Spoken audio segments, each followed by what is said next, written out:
Hola, muy buenas a todos y a todas.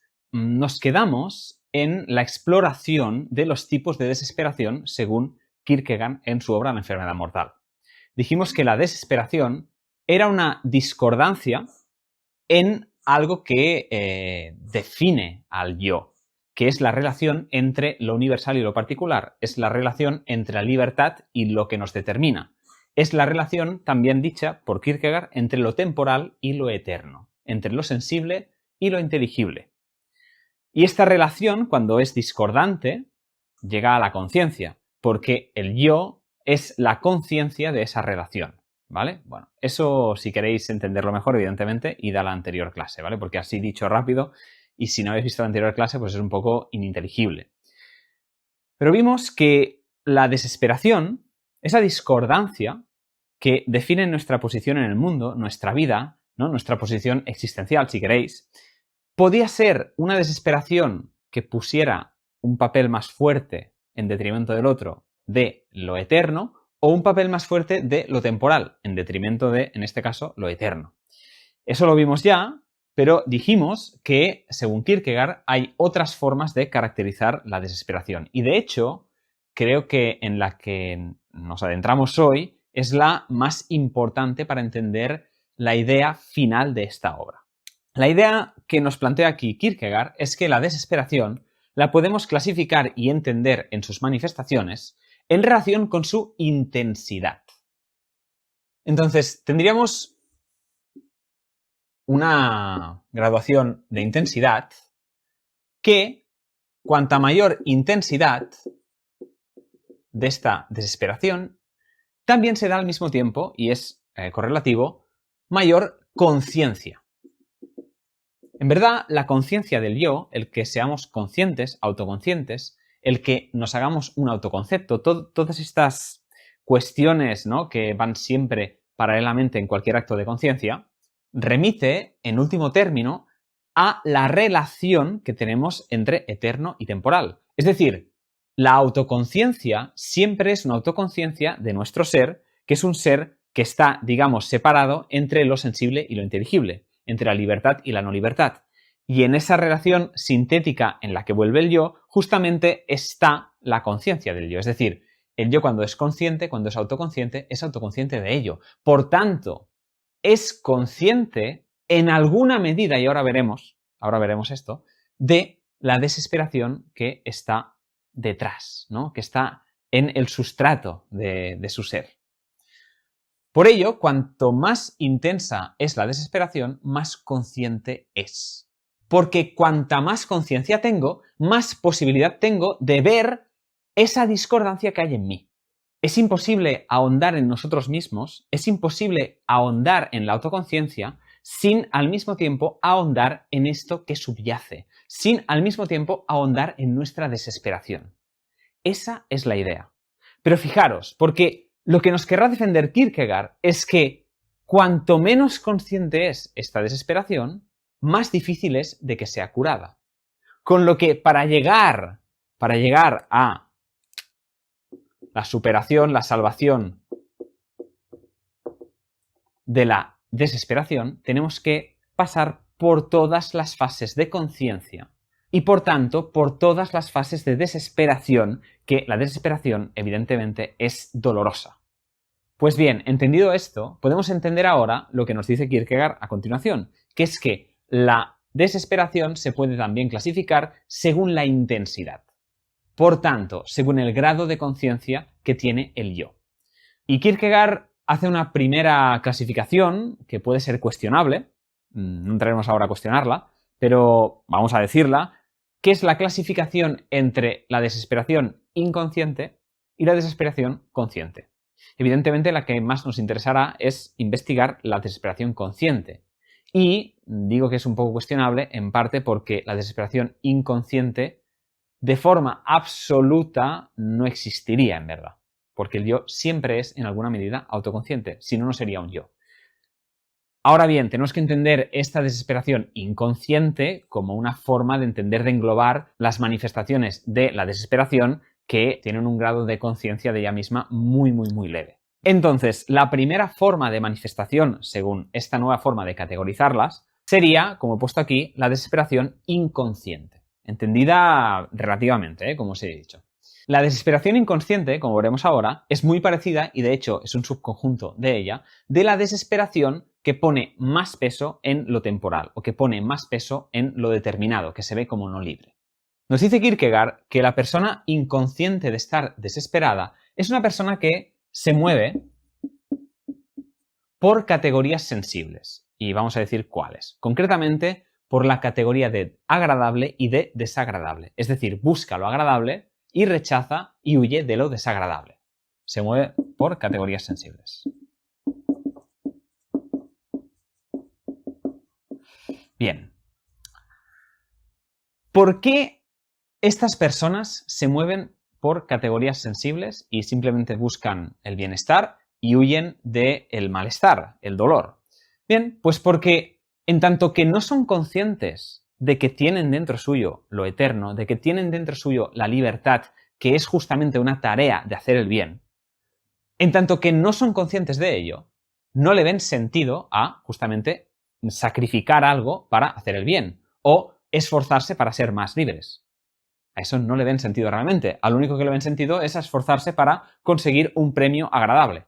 A estas personas, si tú les preguntas por qué haces las cosas, seguramente al final siempre te dirán porque me gusta o te dirán pues porque quiero estar bien y hago esto para al final estar bien.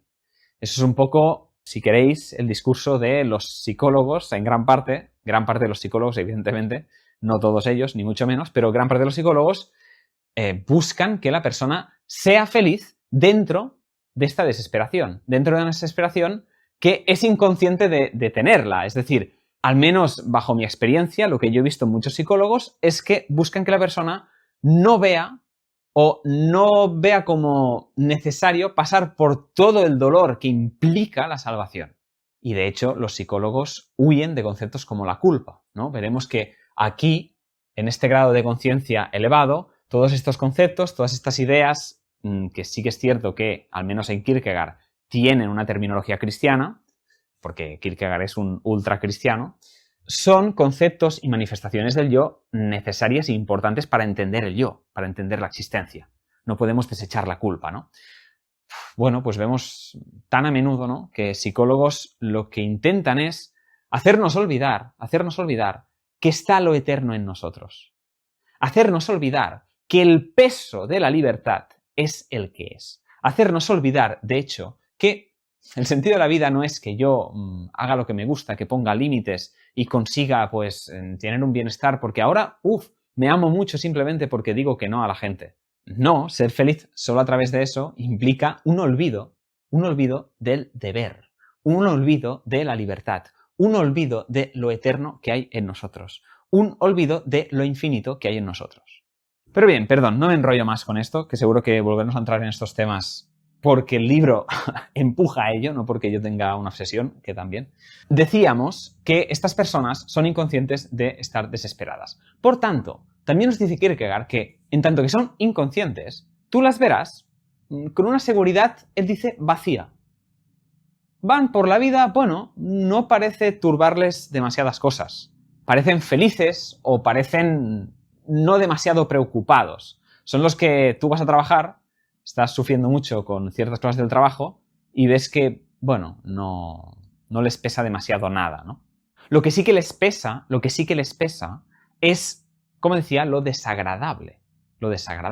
Y sí que es cierto que si su vida se vuelve una cuestión especialmente desagradable, un tránsito especialmente desagradable, claro, más difícil será que le vean el sentido de la vida a buscar lo agradable. Porque quizás eso agradable ya no está tan al alcance de su mano en la vida, ¿no? Bien, pues si nos fijamos, una mentalidad así solo está dispuesta a sufrir por algo que le dará un no sufrimiento o una mayor satisfacción en un futuro. Pero nunca por el bien, pero nunca por la libertad, pero nunca por lo infinito, pero nunca por algo que los trascienda.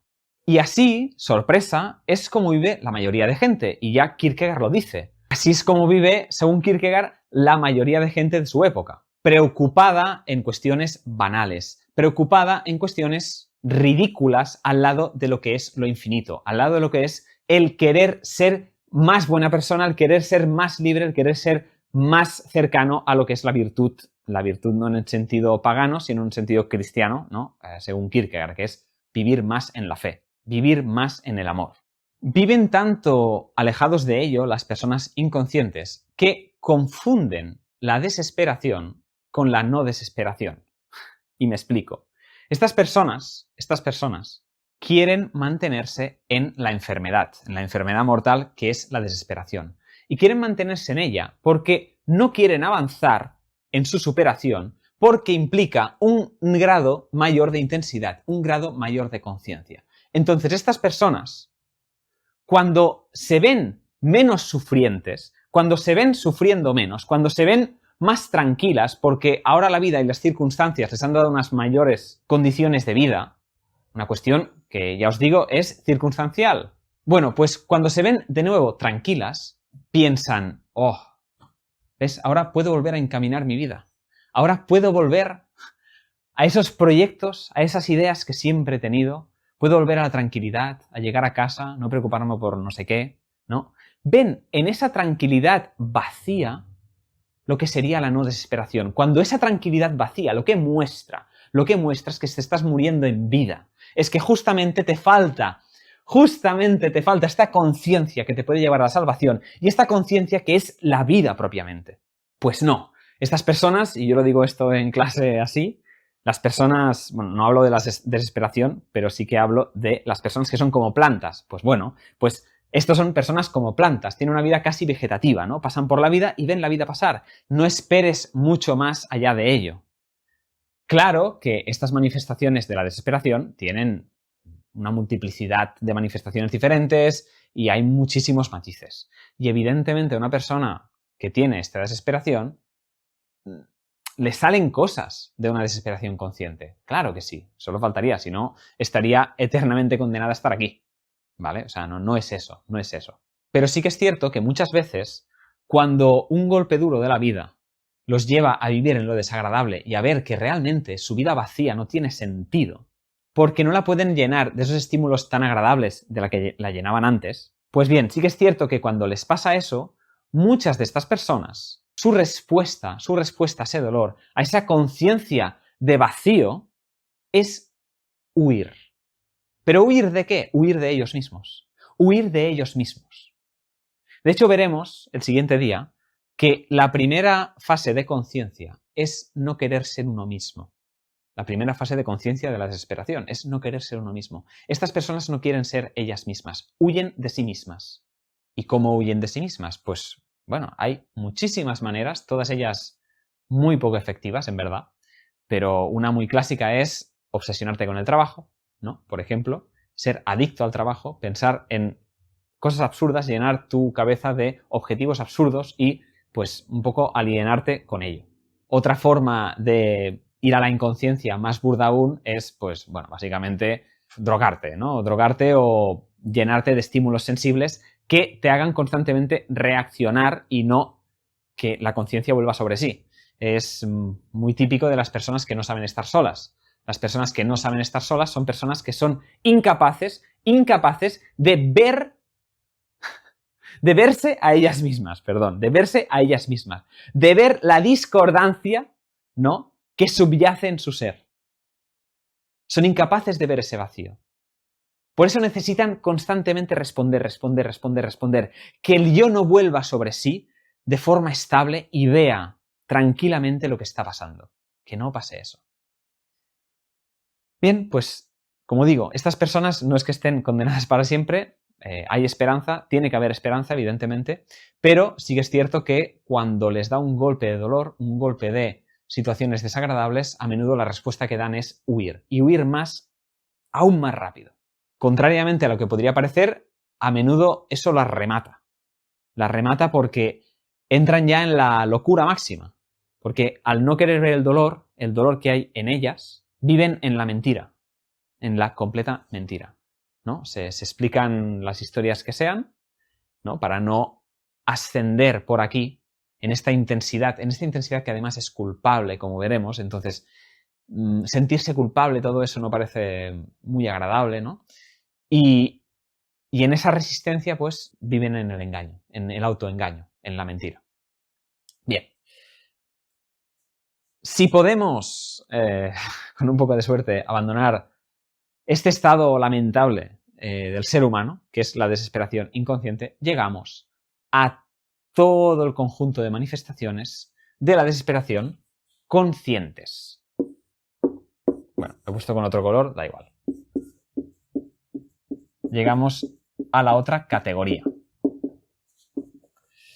Pero esta categoría, de nuevo, no es que sea absoluta y no es que cuando estés aquí no puedas retroceder. Claro que puedes retroceder, evidentemente que puedes retroceder.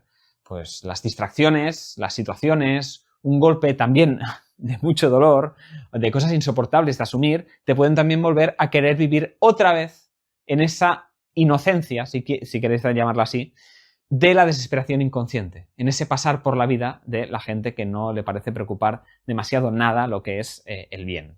En la siguiente clase entraremos más profundamente, y de hecho acabaremos el tema, en la desesperación consciente. Veremos bien por qué Kierkegaard considera que la primera fase de esta conciencia es un no querer ser uno mismo, como decía antes, y la última fase es el querer desesperadamente ser uno mismo sin poderlo ser. Pero bien, esto lo veremos en la siguiente clase y pues hasta aquí la clase de hoy. Muchas gracias por escucharme y nos vemos.